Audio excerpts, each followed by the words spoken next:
Wow, এটা কি আনছো আম্মু? এটা কি করো তুমি? পিঙ্ক কালার সুন্দর, দেখি দিশে আমাকে দেখাও তো। দেখি তো, এটা কি? আবার কি করেছে দিয়ে?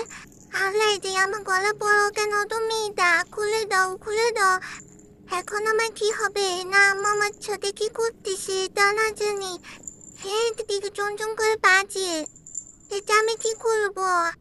আমি ভাবছিলাম এটা কোনো চিট হবে বা কোনো খেলার জিনিস হবে, চুনচুন করে বাজে।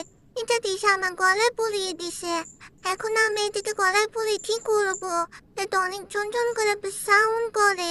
আমি যেখানে যাবো সেখানেই তো সাউন্ড হবে। একদমই ভালো লাগতেছে না এটা। আম্মু, এটা খুলে দাও তো। এই জন্য মানুষে বলে কাউকে বিশ্বাস করতে নেই। আমি বিশ্বাস করেও তাকে দিতে গেছিলাম আম্মুর হুম। কাছে, দেখি আম্মু এটা আমার গলায় পরাই দিল। এখন কি হবে? বিড়ালের গলায় ঘন্টা। কে বাঁধলো বিড়ালের গলায় ঘন্টা? আমার আম্মুই বাঁচবে।